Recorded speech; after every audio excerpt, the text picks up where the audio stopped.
Hi, I'm Chrissy, And I'm Jess. and this is Financial Progress. Welcome back or welcome to our podcast. Before we begin, I just want to say a little disclaimer. This is just a conversation between friends. This is not financial advice. Please seek the help of a financial advisor before making any financial decisions. Yes. So, yes, welcome back to our podcast. We had an episode previously that talked about our budgeting and what we recommend. We want to get more detail with it. And today we're going to dive into the method called zero-based budgeting. Ready to get started, Chrissy? Yes, I am. So let's just start with the basics. What exactly is zero-based budgeting? So, to put into simple terms, it's a method where you assign a specific job to every dollar you earn. And the goal is for your income minus your expenses to equal zero by the end of the month. Now, to do this, you are just going to do your budget before the month begins. So you're planning out your money for the following month. And just to be clear, a zero-based budget doesn't mean that you're spending all of your money. It just means that we're giving every dollar a purpose. Every dollar that you earn, every dollar that you make a purpose, whether it's for bills, whether it's for savings, whether it's to pay off your debt or, doing anything fun like treating yourself to a Philly cheesesteak. Yes, or like getting your nails done or things like that, like any fun money, entertainment, anything like that. You just want to put into your budget and plan ahead of time. So think of yourself as the CFO of your own financial company and your partner being the CEO because you want to make decisions together if you're married. Each dollar you earn is like an employee, and your job is to assign each one a task. And by doing this, you're ensuring that none of your money is wasted or left accounted for. Yeah, so let's just give an example. So let's just say that you already put in all your bills and your expenses, right? And you subtracted that from what your income, what money that you made. But let's say that after all that, you still have money left over and you have about $500. You don't want it just to let it sit there. Because what happens when you let something sit there? You spend it. You swipe that card. You're like, oh, I got money. I got $500 left over. So it's so important that with that $500 that you have left over, that you tie that specifically to a goal. What is your goal? Do you have an emergency fund yet? If not, that may be your goal. If you do have your emergency fund, but you still have debt, then maybe your goal is to pay off that debt and that $500 will get tied into that. And I had asked a question, but if I do that, then I'm going to be left with nothing. And that's the point, right? You're getting tied to a $0. But just in case, to be on the safe side, one of the things that you can do is have like that buffer. So I would like do $100 buffer just in case something comes out that I didn't expect or things like that. So you also want to put that as part of your budget. So yeah, so that's important to know. So it's not like you're gonna be broke or anything. You're just tying your money to your goals. So why should you consider, right, a zero-based budget? There are really great advantages, right? First off, it gives you a much better understanding of your financial situation, of your financial goals, of what you're planning to do with your money. And when you plan for every single dollar, you get a clear picture of where your money is going. Yes, and zero-based budgeting makes you more mindful of your spending, and that can help you cut out the unnecessary stuff. So things that you're paying for that you don't realize, like maybe streaming services that you don't use, things like that. It can help you identify those things and make choices to cut them out of your budget or out of your life if you need to. And it also gives you the flexibility to add things in, like Jess mentioned. If you don't have an emergency fund, you can start saving towards that and saving towards your financial goals. We did do an episode on goals a little while back, so please take a look at that if you need to figure out goals for yourself. And yeah, zero-based budgeting is just really an amazing start to any budgeting process. And like, let's say if you're like, girl, I'm past that. I already have my emergency fund. I already pay off my debt. I'm good. So now this is your opportunity to take that extra money and put it towards an investment account and maybe try to max out what you could put in a Roth IRA for the year. So these are your goals to look into. Another big benefit is that it can help you save more, right? Instead of waiting to see what's left over at the end of the month, the zero-based budgeting has you planning your savings first. So kind of I mentioned like your emergency fund.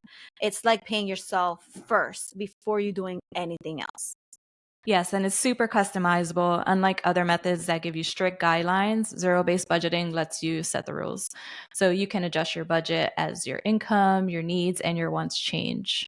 Yep, exactly. And it's flexible, which is great because life isn't one size fits all. Like it's all different. But remember that the key is to stick to your plan. Overspending can lead to draining your savings or even going into debt. So, with a plan, with your zero based budget, it will keep you from overspending. Yes. And something that I like to do personally is I like to make sure I have enough in my checking account to cover my expenses for the following month. So I already Hmm. have that money in my accounts that I'm planning for with my zero based budget. And at the end of every month, before I do my budget for the following month, I do what I call is like a sweep. And I sweep my money from my checking account to whatever goal that I'm doing. So if I'm paying off debt, I am sweeping all the leftover money to that goal. Or if I'm putting it to a savings goal, I'm putting it towards that. So I don't necessarily keep track of every single dollar I spend after I complete my budget, but that's going into more of the after budgeting portion of this. Hmm. So after I make my budget, I do track my spending to make sure that I'm not going like over budget, but any like leftover cents and everything, I'm not plugging everything in and I'm just sweeping that extra money to a separate account or a separate goal. And of course, no system is perfect. Zero-based budgeting does have its challenges. For one, it requires a lot of planning, especially when you're starting out. Figuring out your commitments and your financial goals, it can be pretty time consuming. Um, once you get started, it does get time consuming, but once you get in the groove and you're doing it consistently, it's kind of like clockwork. You do it fast. And then we also can have like trackers that would help you. When I first started, I would write everything down. And the more I got used to it, I started using an app, using a spreadsheet. So we were able to do different things like that. Another thing is that if your income varies from month to month, it can be a little tricky to do your budget. You'll just need to adjust your budget regularly to match your earnings, which can feel like a lot of work too. Someone had asked me, my salary changes each week. What should I do? And I would say, well, put the lowest amount that you get and put that as your budget. And then the good thing is that if you get more than that, guess what? That's extra money that you can put towards your goal. You making sure that you mark that down. Yes, and I do the same thing with my husband's income because his fluctuates every month. So I just Hmm. put the lowest that we're expecting, and then anything above that can go, like Jess said, to your whatever goal you're working on. So it's a Hmm. really good way to do your budget and then not have like any surprises come in if that money is going to be less. So definitely look at the last 12 months of your income and see what was the lowest amount you've ever got paid and just plan for that with your budget. And then Hmm. anything above that, you can work that in when you actually know what that income is going to be. And even with a steady income, sometimes the budget process can be demanding. But once you get into the groove, like Jess mentioned, it's very helpful to know where your money is going. And every purchase needs to fit within the guidelines you set at the beginning of the month. But trust me, like the effort is worth it. It's really nice to know where your money is going. Yep, absolutely. And if you do need a breakdown of how to do this, just refer back to our budgeting GPS, and we kind of break down everything from your fixed expenses to your variable expenses and how to calculate that with your salary and then the rest. Again, we're aiming towards zero-based budget, so you just want to make sure that any money left over is tied to a goal so that you're just not spending it on random stuff.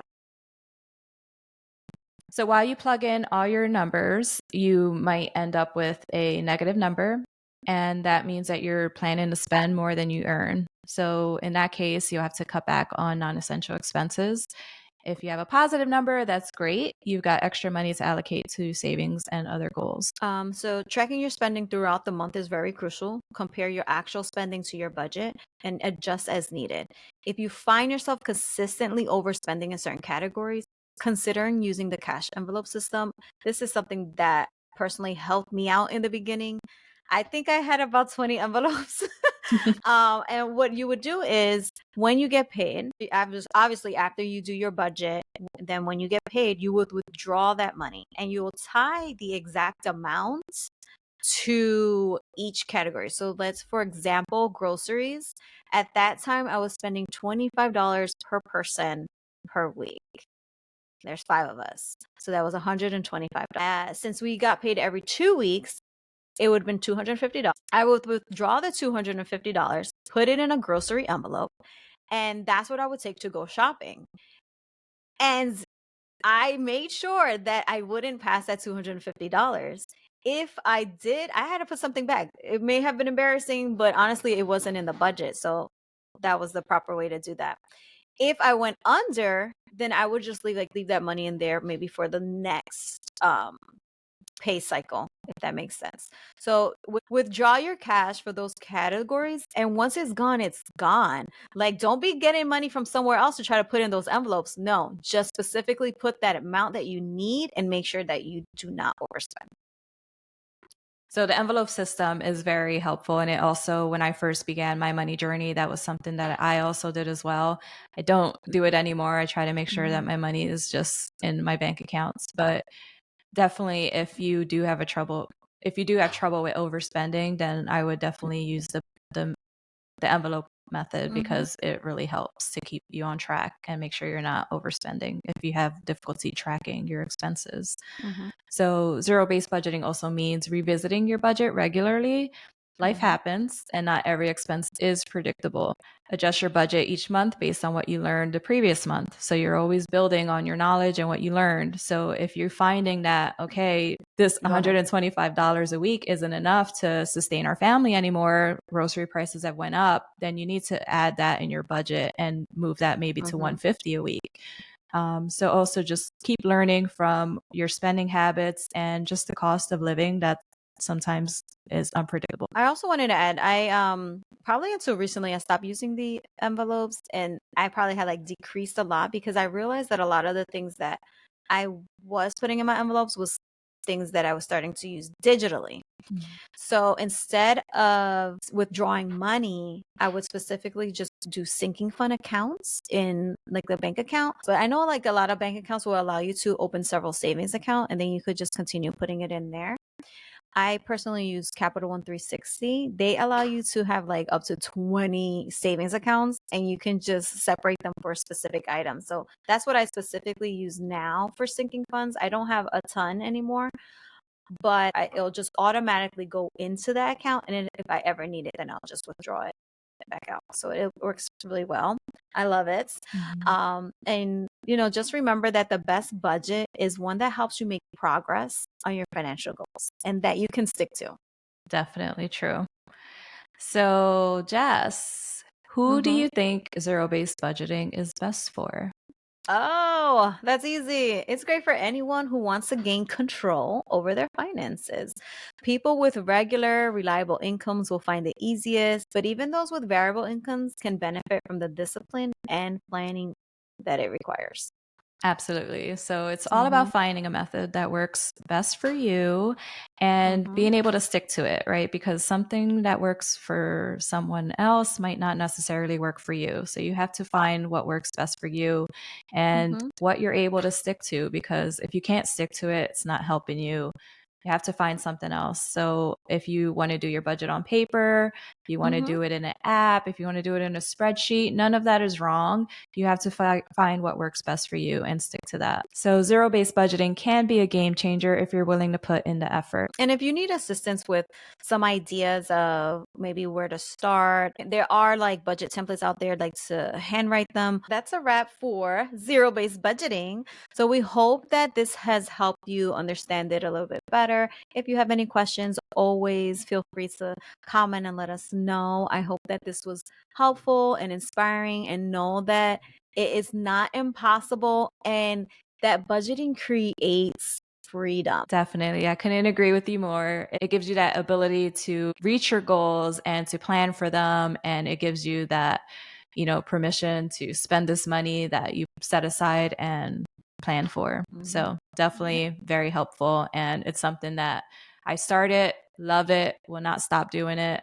Mm-hmm. Yeah, it's I great. still do it to this day, even Yes. 7 years later. Yes, definitely. All right. So that's all for this episode. And we'll talk to you or see you or hear you or you'll hear us soon. I'm going to get that Bye. right one day. Bye.